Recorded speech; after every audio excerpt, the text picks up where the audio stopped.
오늘 제목이 용서의 은혜를 입은 자답게입니다.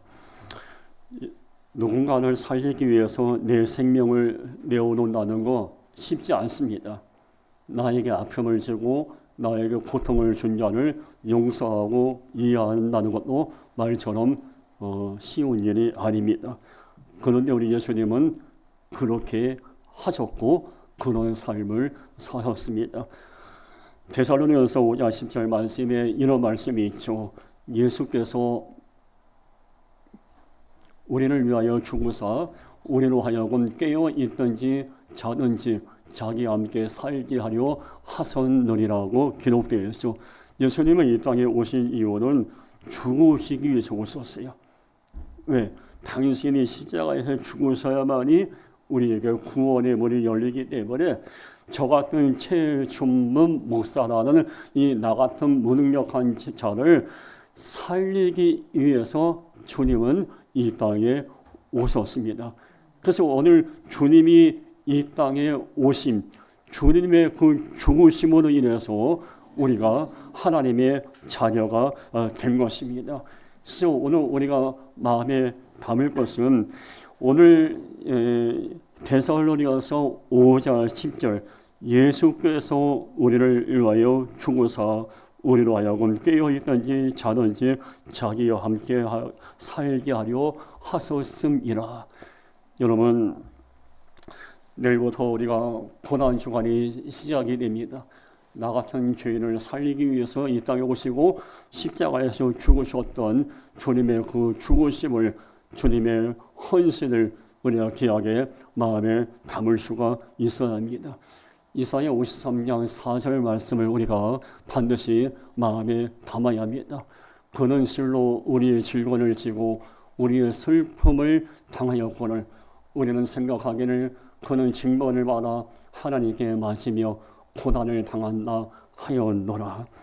우리가 알듯이 예수님은 33년 짧은 인생을 사셨습니다.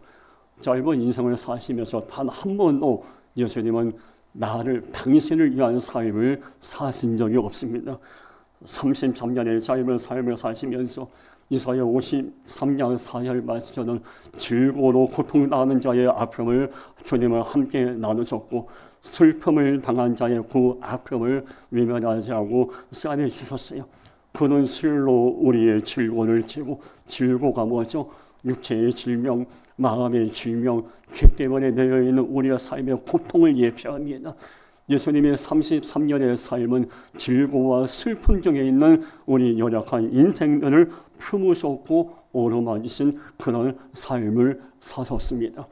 오늘 종료주의를 드리고 내일부터 고난주간이 시작이 됩니다. 오늘 이 고난주간을 지내면서 다시 한번 우리가 마음에 담을 것은 나의 육체의 질병과 마음의 질병과 죄의 문제를 해결하기 위해서 이 땅에 오셔서 마지막 피 한 방울과 이 쏟으셨던 그 주님의 거룩한 십자가의 발자취를 우리가 마음에 담을 수 있어야 돼요. 이사야 53장 4절에 우리의 슬픔을 당하였거늘 우리 인생 살다 보면 슬프고 마음이 아픈 일들이 얼마나 많이 있습니까? 남에게 말할 수 없는 아픔이 있고 누구에게 말할 수 없는 나만이 갖고 있는 상처가 누구에게 다 있지 않습니까? 누가 우리의 상처와 누가 우리의 아픔에 관심을 가지고 함께 고통을 나누겠습니까? 오직 예수님밖에 없어요. 저에게도 아픔이 있어요. 여러분에도 아픔이 있고 상처가 있고 우리 모두는 다 아픔과 상처를 끌어안고 살고 있는 연약한 인생이에요. 근데 우리 아픔과 상처를 끌어안고 있는 우리에게 주님은 늘 손을 내미시고 위로하시고 오르막이기 원하시는 분이 바로 우리 주님이십니다. 오늘 예배드리는 여러분 가운데 남에게 말할 수 없는 나만이 갖고 있는 아픔이 있고 상처가 있는 분들 마태복음 11장 28절 저는 수고하고 무거운 짐진 자들 다 내게로 오라. 여러분의 모든 무거운 짐을 주님께 내어놓으면 주님은 반드시 회복시키시고 다시 일어나게 하실 것입니다. 아까 강구했지만 내일부터 내일 아침 6시에 제가 우리 그 유튜브 채널에 제가 기도하는 마음으로 성도님과 허구를 가져 묵상을 늘려서 축복기도를 엄도도 할 겁니다. 축복기를 시간과 공간을 소유자로 들으셔서 하나님 나의 질고와 나의 슬픔과 나를 괴롭히는 인생의 무거운 짐이 물러가게 하실 줄 믿습니다 하고 내일부터 기도를 받으시면 반드시 역사가 일어날 것입니다. 오늘 본문은 예수님이 우리가 잘 알고 있듯이 십자가에서 고통당하고 삶을 마감하시는 십자가의 처형의 내용입니다. 오늘 본문 누가복음 23장 33절은 이렇게 시작됩니다. 해골이라는 곳에 이르러 거기서 예수를 십자가에 못 박고 두 행악자로 그렇게 하니 하나는 우편에 하나는 좌편에 있더라. 예수를 십자가에 못 박고 아무 죄 없는 예수께서 십자가에 못 박힘을 당하셨어요. 왜 하나님의 아들 예수께서 십자가에 못 박히고 이런 고통을 당해야 하는가? 우리가 너무 잘 알고 있듯이 십자가의 처형은 로마 법에 의하면 가장 비참하고 가장 고통스러운 사형법입니다. 십자가에 매달려서 뼈가 부러지고 살이 찢어지고 온몸에 피와 땀을 다 쏟아내고 그렇게 고통 가운데 운명하는 그런 처형법이 십자가의 처형법입니다. 못을 이 손목에 박을 때 모세혈과 혈관이 찢어지겠죠. 또 예수님의 발못에 못을 박을 때 뼈가 으스러지는 고통 가운데 십자가에 매달리셨겠죠. 옆구리에 창을 찔릴 때 갈비뼈가 으스러졌고 당연히 찌르고 창을 뺄 때 몸 안에 있는 장기들이 분명히 쏟아져 나왔겠죠. 그때 피가 함께 쏟아져 나왔겠죠. 왜 주님은 이런 고통과 이런 죽음을 선택했고 피하지 않고 십자가에서 못 박히셨을까? 이유는 한 가지예요. 우리 모두 여러분과 저 같은 연약한 인생인을 구원하기 위해서 우리의 죄의 문제를 해결하고 우리의 질고와 슬픔과 아픔을 해결하고 우리가 하나님의 자녀 천국 백성으로 만들기 위해서 주님은 희생제물을 내셔서 갈보리 십자가에서 매달리신 겁니다. 이사야 53장 5절 말씀에 우리가 반드시 마음에 담아야 할 말씀이 있어요. 그가 찔림은 우리의 허물 때문이요 그가 상함은 우리의 죄악 때문이라. 우리 너무 잘 알고 있는 말씀이. 근데 한번 다시 한번 마음에 담아야 돼요. 그가 징계를 받음으로 우리는 평안을 누리고 그가 채찍의 말씀으로 우리는 나음을 받았도다.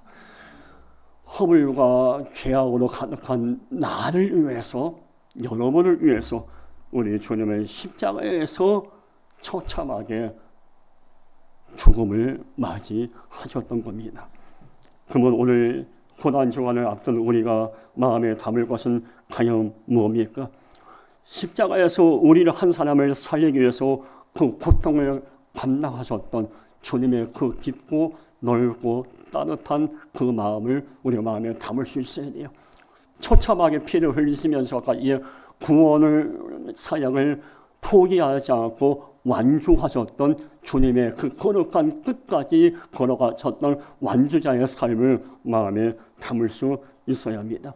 중요한 게 뭔지 아십니까? 주님은 우리의 허물과 죄 때문에 십자가에 매달리셨어요. 그분이 제 뒤에 십자가가 있지만 물론 저 십자가가 주님이 달리신 십자가는 아니죠. 그러나 우리가 시간과 공간을 뛰어넘어서 우리 저 십자가를 바라볼 때마다 나 같은 죄인을 살리기 위해서 십자가에 달리셨던 주님의 거룩한 헌신과 주님의 거룩한 죽음을 다시 한번 마음에 담을 수 있어야 돼요. 그러면서 저 십자가를 바라볼 때 나의 허물과 나의 악함을 돌아봐야 돼요.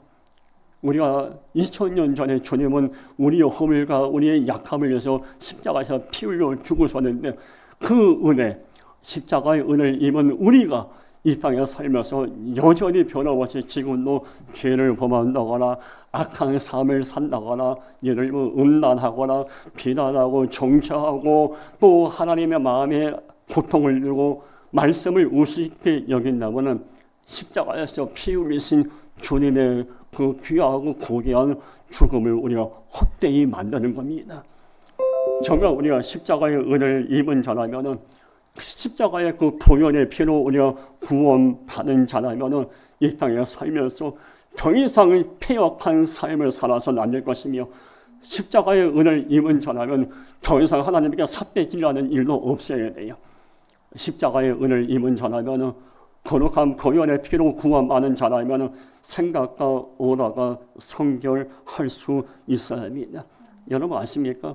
저와 우리 모두는 십자가의 은혜로 오늘 이 자리까지 온 거예요. 제가 잘나서지 목회합니까? 아니에요. 제가 뭐 능력이 있어서 설교합니까? 절대 아니에요. 저는 이미 몇 번 이야기했지만 2016년도에 청력을 잃고 끝났어야 할 목사입니다. 그러나 십자가의 그 은혜, 하나님의 그 사랑 때문에, 거룩한 보혈의 은혜 때문에 지금 제가 목회하고 있는 겁니다. 우리 모두 가만히 보세요. 십자가의 은혜 때문에 오늘 이 자리까지 오게 됨을 감사하고 마음에 담을 수 있어야 해요. 주님은 십자가에서 처참하게 내달리고 있습니다. 그때 우리가 너무 잘 알고 있는 장면이죠. 밑에서 로마 병력들과 많은 사람들이 주님을 시기와 또 저주의 눈으로 주님을 바라보십니다. 바라보고 있었어요. 그때 주님은 그 고통 가운데서도 너무 감동적이고 너무 마음에 울림이 되는 사랑의 고백, 사랑의 기도, 용서의 기도를 아버지 하나님께 올려드립니다. 그것이 오늘 본문 누가복음 23장 34절이죠. 이에 예수께서 이르시되 아버지 저를 사하여 주옵소서, 자기들이 하는 것을 알지 못함이다 하시더라. 그러니 그의 옷을 나눠 제비 뽑을세. 여러분, 십자가에서 용서의 기도를 할 수 있다는 거 말처럼 쉬울까요?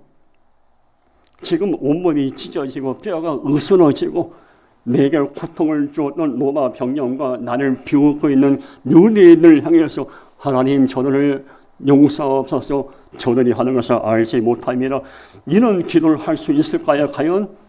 근데 주님은 그렇게 하셨어요. 가만히 생각해 볼까요? 저는 사실 이 설교를 준비하면서 저에게 한번 질문해 봤어요. 나는 이런 주님처럼 용서의 기도를 할 수 있을까? 내게 고통을 준 그 사람을 위해서 용서의 기도가 나올 수 있을까? 내 것을 짓밟은 그 사람을 위해서 내가 하나님 저 사람이 하고자 한 것을 알지 못하니 용서하옵소서, 진정성을 갖고 정말 용서의 기도를 할 수 있을까? 저에게 한번 질문을 해봤어요. 근데 여러분 쉽지 않은 거예요. 나에게 고통과 아픔과 내게 내 눈에 피눈물 나게 한 그 사람을 용서한다는 거 말처럼 쉽지 않습니다. 근데 성경은, 하나님은, 우리 주님은 우리에게 그래도 용서하라고 말씀하고 계십니다. 용서해야 한다는 것은 사실 쉽지 않고 어려운 거지만 그래도 용서의 삶을 살아야 돼요. 근데 우리가 알아요. 용서해야 하는 것을 알면서도 왜 용서하지 못할까? 한번 생각해 봐야 돼요. 이유는 한 가지예요. 그 사람이 외면만 바라보고 비난하고 정죄하기 때문에 용서하지 못하는 거예요. 쉽게 말씀드릴까요? 누군가가 저를 모함했어요. 누군가가 저를 숨물게 했어요. 그 사람의 겉모양은 시기, 질투, 또 비난, 정죄의 눈으로 저를 바라보고 모함하고 손가락질 하겠죠. 근데 겉모양은 그래요. 외면의 모습은 그래요. 그러나 가만히 조금만 깊이 생각해 보면 나를 비난하고 정죄하는 그 사람의 이 내면의 세계는 내가 그동안 갖고 있었던 아픔과 상처가 있는 분들이에요.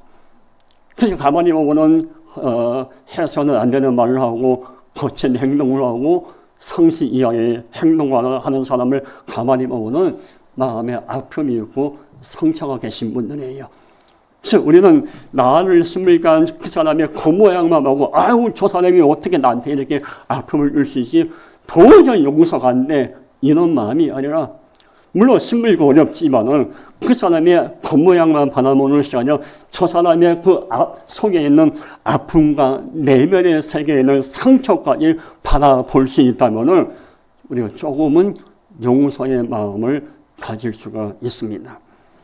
그걸 제가 지난 2년 우리 사모님과 함께 허구의 사역을 하면서 많이 느끼고 하나님이 그렇게 깨닫게 해 주셨어요.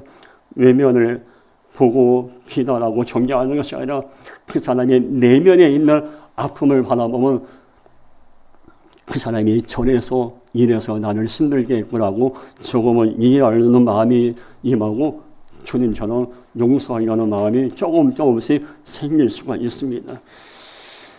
지금 허구엘 묵상문을 매주 올리고 있는데 지난 3월 16일 월요일 날 제가 허구의 묵상 단톡방에 올린 글을 여러분께 좀 소개해 드리겠습니다. 제가 올린 글인데 2년 전 아내는 진심을 다해 사랑을 베풀었던 성도에게 반복되는 상처와 스트레스를 받았습니다. 결국은 응급실에 2번이나 실려가 기절까지 한 적이 있었습니다. 기절을 한 아내의 모습을 보고 가슴이 내려앉는 고통을 느꼈습니다. 상담 사역을 하다 보면 그런 일들이 많이 있으나 당시에는 사랑을 상처로 돌려준 성도가 사실 좋게 보이지 않았습니다. 상처를 준 일을 품고 이해하고 긍휼히 여긴다는 것은 말처럼 쉽지는 않습니다. 하나님 어떻게 할까요? 강하게 치료할까요? 부끄러지만 불이 가득 찬 기도를 드렸습니다. 그런데 하나님은 침묵하셨습니다. 그리고 늦은 저녁 그래도 품어야지, 그래도 내가 먼저 손을 내밀어야지라는 마음이 임했습니다. 이런 생각이 든 이유는 요한복음 13장 1절 끝까지 사랑하시니라 이 말씀이 제 마음을 뒤흔들어 놓았기 때문입니다. 아내를 힘들게 한 성도에 대한 서운한 감정이 마음이 뒤를 흔들어 놓았으나 끝까지 사랑하라는 말씀 때문에 시험에 넘어서 나올 수 있었습니다. 그리고 용서의 마음이 임했습니다. 여러분, 용서하고 공감하고 이해하고 품는다는 것은 쉽진 않지만 그러나 우리가 그 상대방의 마음에 자리 잡고 있는 깊은 아픔과 상처를 바라본다면 조금은 상대방을 이해하는 마음이 들 수가 있어요. 2년 전에 저와 아내가 힘든 시간을 보낼 때 저도 방금 고백한 대로 저는 부끄럽지만 하나님 강하게 치리할까요? 나는 사실 그런 기도로 했어요. 그러나 뒤늦게 회개를 했죠. 그러면서 한쪽으로는 이런 생각이 들어요. 그분도 아픔이 많지. 그분도 상처가 많지. 그분도 남에게 말하시는 고통이 많지. 그 생각이 제 마음에 확 와닿았어요. 그리고 그 생각이 드니까 오히려 그분에 대한 분노의 마음이 임했습니다. 하나님 아셔요. 그리고 기절까지 하면서 응급실에 있던 우리 사모님은 제 아내를 그분을 위해서 응급실 병상에서 눈물로 기도했습니다. 사실 용서하고 공감하고 이해한다는 건 말처럼 쉽지 않아요. 그러나 십자가의 은혜를 입은 사람은 쉽지 않은 일이지만 그런 삶을 살아가려고 용서의 삶을 살려고 몸부림을 칠 수 있어야 합니다. 골로새서 3장 13절과 에베소 4장 31절 우리가 반드시 마음에 담을 것이죠. 주께서 너희를 용서하신 것 같이 너희를 그리하라. 에베소 4장 32절 다 같이 시작. 서로 용서하기를 하나님이 그리스도 안에서 너희를 용서한 것 같이 하라. 아멘. 여러분, 우리 말씀 마음에 담아야 돼요. 주께서 너희를 용서하신 것 같이 너희로 용서하라는 얘기예요. 하나님이 그리스도 안에서 너희를 용서한 것이 용서하라는 얘기예요. 우리는 십자가의 은혜, 용서의 은을 입은 자예요. 그 두 가지 은을 입은 자들이 당연히 우리도 주님의 마음, 하나님의 마음을 품고 그런 삶을 살려고 몸부림을 쳐봐야 되는 거 아니겠습니까? 근데 제가 이렇게 설교하고 여러분 알고 있지만 사실 쉽지 않기 때문에 나를 힘들게 했던 그 남편을 용서하기는 어려워요. 나를 괴롭혔던 시어머니를 이해하기는 어려워요. 내 눈에 피눈물 나게 했던 그 사람을 내가 끝까지 주님의 마음으로 용서할 자신은 여전히 없을 수 있어요. 그때 우리에게 필요한 게 뭡니까? 하나님 어찌로 내가 용서하기를 할 수 없나이다. 그러나 하나님 그렇기 때문에 내가 용서의 마음이 내게 임할 수 있도록 용서의 마음, 주님의 마음이 내게 임할 수 있도록 도와주옵소서로 계속 간절히 기도한다면 하나님은 여러분에게 정말 주님처럼 용서할 수 있는 마음을 허락해 줄 거예요. 제가 알고 어느 한 집사님은 남편한테 정말 상처 많이 받았어요. 여러분 남편이라는 뜻이 뭔지 아세요? 남편. 남의 편. 남편은 남의 편이에요. 남편은 남의 편이야. 내 편 아니야. 여러분 내 편은 없습니다. 에? 남편은 남의 편이야. 근데 이 아내는 집사님은 남편이 남의 편인데 내 편인 줄 알고 착각해 봐서 그 남편 때문에 상처를 참 많이 받았어요. 용서할 수 없었어요. 아침에 밥을 주기는 싫었어요. 집에 직장 퇴근하고 돌아오는 게 그 집사님 피곤하면 꼴보기가 싫었대요. 남편만 바라보면 소름이 돋는 그런 시간을 오래 지내면서 어느 날 이러면 안 되지. 그들은 내가 집사인데 그들은 먼저 예수 믿는 자인데 그들은 용서는 해야지. 그러니까 가정의 평안을 지키지. 근데 용서해야 한다는 마음이 있지만 용서가 안 되는 거였네요. 그래서 이 집사님이 새벽 기도 가서 하나님 내가 저 꼴보기 싫은 남편 남의 편 저 사람을 용서해야 하는데 용서의 마음이 안 되니까 용서의 마음이 들 수 있도록 도와주세요. 계속 새벽마다 기도하니까 어느 날 본인도 모르는 사이에 마음에 그렇게 꼴보기 싫었던 남편이 불쌍한 생각이 들더래요. 그렇게 미웠던 남편이 조금씩 긍휼의 마음이 생기기 시작했더래요. 그래서 시간이 지나면서 그래도 저 남편 내가 품지 않으면 어떻게 할까 이런 마음이 들고 남편을 정말 잘 섬기는 그런 이야기를 제가 들은 적이 있습니다. 용서의 마음이 없으면요 굳이 무리해서 용서 안 하셔도 돼요. 단 용서의 마음이 없을 때 하나님 내게 용서의 마음을 달라고 기도를 하셔야 돼요. 제가 아까 고백한 대로 2년 전에 성모병원 응급실 로비에서 기도했어요. 하나님 솔직히 치료하고 싶습니다. 그러나 목사가 상처만 안 나고 치료하면 안 되니까 용서해야 하는데 용서의 마음이 안 되니까 용서의 마음을 주옵소서라고 저도 부끄럽지만 그때 그렇게 기도한 적이 있었습니다. 예수님은 십자가에서 용서의 기도를 하고 있었어요. 근데 누가복음 23장 39절에 이런 말씀이 있어요. 백성들은 서서 구경하는데 관리자는 비웃어 이르되 저가 남을 구원하였으니 만일 하나님이 택하신 자 그리스도이면 자신도 구원할지어다. 여러분 너무 극과 극 아닙니까? 십자가에서 예수님은 피를 흘리면서 자기에게 상처를 준 백성과 로마 병역 관리 바리새인 사두개인에 대해서 용서의 기도를 하고 있는데 십자가에 매달리는 관리들과 사람은 그 예수님을 비웃었어요. 사람이 이렇게 완악할 수가 있어요. 자, 오늘 여기서 예수님의 삶과 인간들의 삶을 한번 비교해 볼까요? 예수님은 계산을 앞세우고 생명을 건 사랑을 베푸셨어요. 많은 유대인과 많은 사람들은 생명을 건 사랑을 받았지만 그 사랑에 감사는커녕 십자가 밑에서 그 예수를 비웃고 비난하고 조롱한 겁니다. 이 어린 성은 백성들이 과연 누굴까요? 누구긴 누구예요? 저와 우리 모두 아니겠습니까? 그 모양은 뻔지를 한 것 같지만 어찌 보면 십자가 밑에서 예수님을 비우셨던 그 관리들과 유대인과 그 완악한 백성들이 바로 나예요. 우리는 지금까지 살면서 생명을 건 주님의 은혜로 지금까지 달려왔는데 우리는 예수님을 비웃는 것 그 이상 주님의 마음을 앞에 간 적이 얼마나 많습니까? 예수님은 변함없이 우리에게 조건을 걸지 않은 무조건적인 아가페의 사랑을 우리에게 베풀고 계신데 우리는 계산을 앞세워요. 어떻게 하면 이렇게 편하게 예수 믿을까? 어떻게 하면 예수님께 축복만 받아야 될까? 이런 어리석은 생각 가운데 신앙생활 하다가 얼마나 많습니까? 오늘 누가복음 23장 39절에 생명을 건 사랑을 받았음에도 비우셨는 이 어리석은 백성들의 모습을 보면서 우리가 마음에 담을 것이 뭔지 아십니까? 사람을 막 비우셨잖아. 네가 예수냐? 십자가에 내려와라. 네가 하나님의 아들이면 내려와라. 비우고 조롱하고. 이때 예수님께서는 어떻게 하셨죠? 그래, 나 하나님의 아들이야.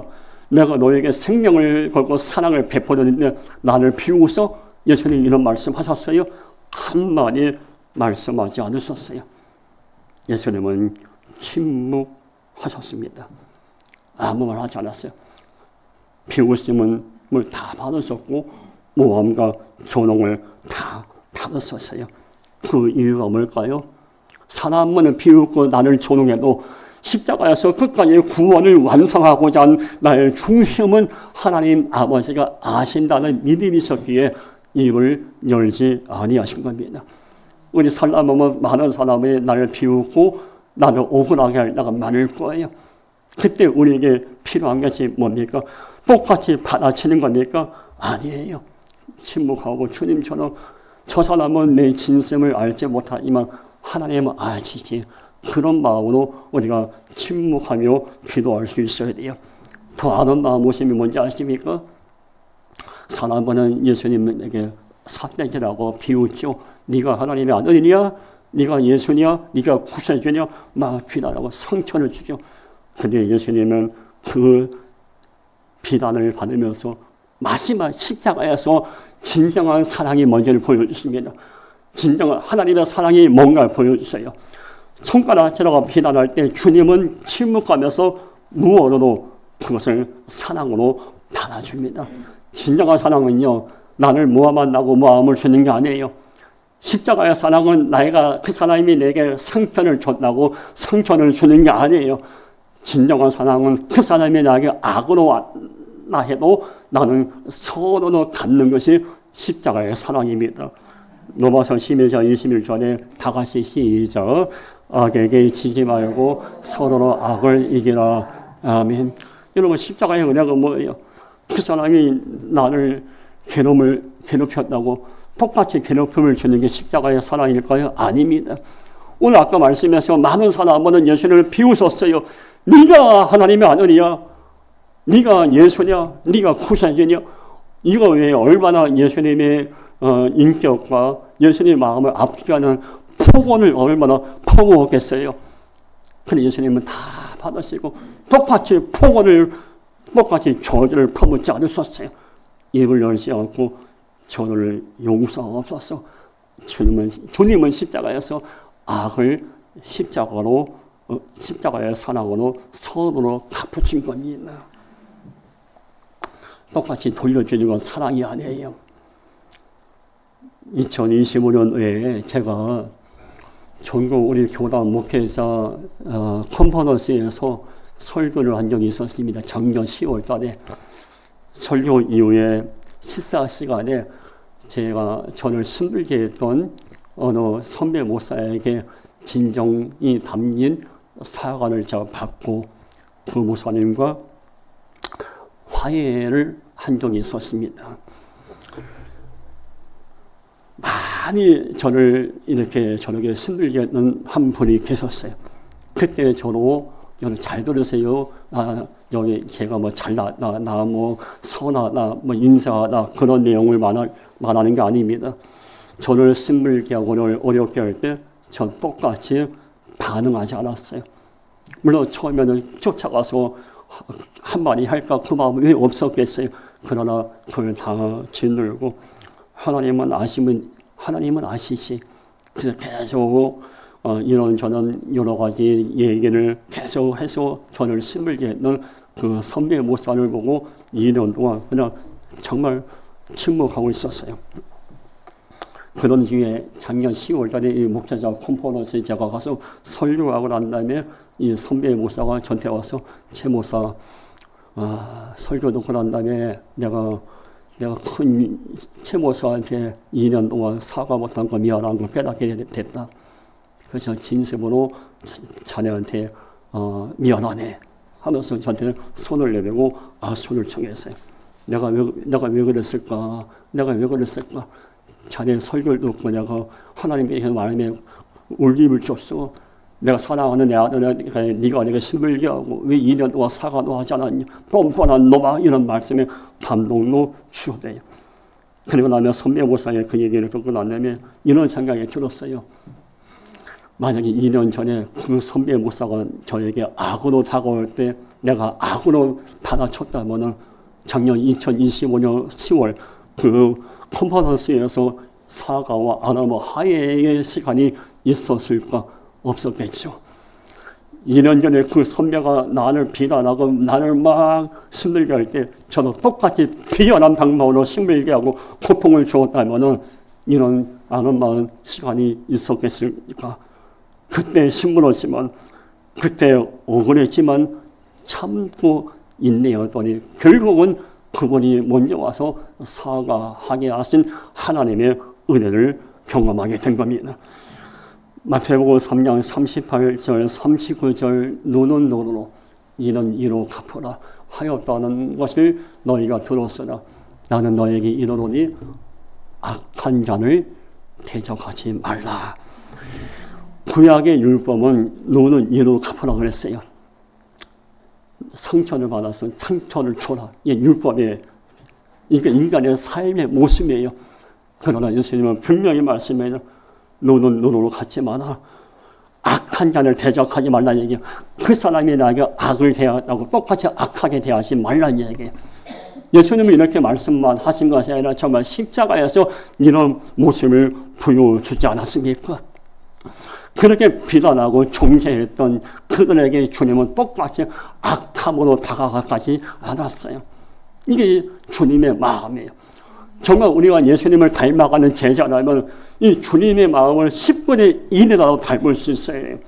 내일부터 고난주간 일주일을 지날 때 우리 기도할 제목이 하나님 악을 선으로 갚으셨던 주님의 마음이 내 마음에 임하게 하옵소서라고 기도할 수 있어야 돼요. 이사야 55장 7절 말씀에 그가 곤욕을 당하여 괴로울 때에도 그 입을 열지 아니하였습니다. 마치 도수장으로 끌려가는 어린 양과 털 깎는 자 앞에서 잠잠한 양같이 그 입을 열지 아니하셨도다.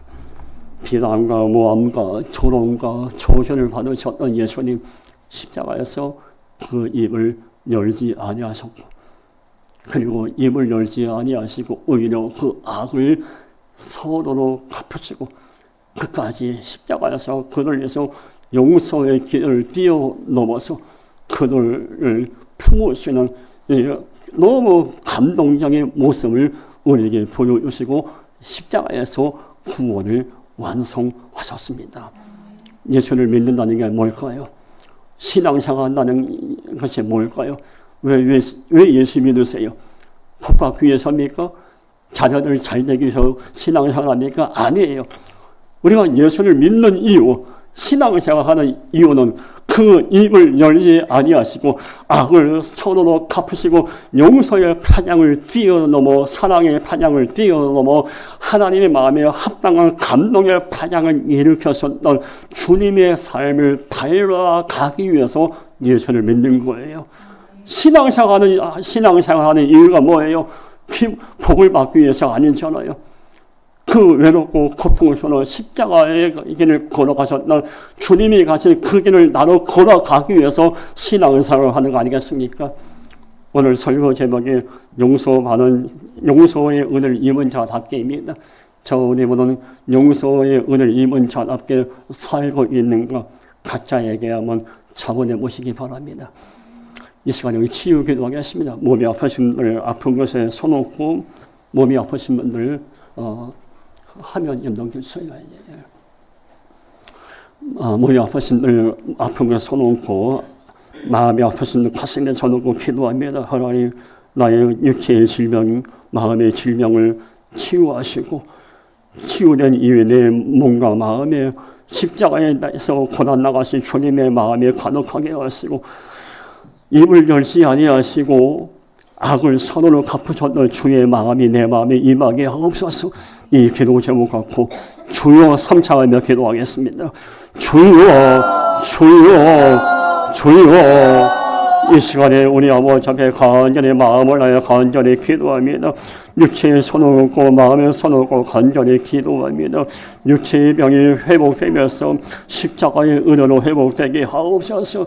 마음의 질병이 회복되면서 하나님의 은혜로 회복될 수 있도록 은혜를 베풀어 주옵소서. 걸어가신 주의 은혜가 임하시고 십자가에서 입을 열지 아니하시고 악을 선으로 갚으셨던 주님의 그 발자취를 마음에 담을 수 있도록 은혜를 베풀어 주옵소서. 주의 놀라운 손길이 주의 아름다운 손길이 임하시옵소서. 치유의 은혜, 감사의 은혜, 회복의 은혜가 이 시간에 임할 줄 믿습니다. 도시옵소서. 은혜를 베풀어 주옵소서. 사모하는 마음으로 기도하는 저들에게 주의 놀라운 은혜가 임하시고 치료의 바람, 은혜의 바람, 회복의 바람이 강하게 임하게 하여 주옵소서. 외면하지 아니하시고 선한 방법으로 놀라운 방법 임하시면 육체의 질병이 물러갈지어다. 마음의 질병이 물러갈지어다. 그 마음의 십자가의 은혜가 임할지어다. 예수님의 마음이 임할지어다. 주께서 선하고 아름답게 역사하여 주옵소서. 거룩하신 하나님 아버지, 믿음으로 병든 곳에 손얹고 기도합니다. 육체의 질병을 고쳐 주옵소서. 몸이 고침받으면서 십자가의 은혜가 회복되게 하옵소서.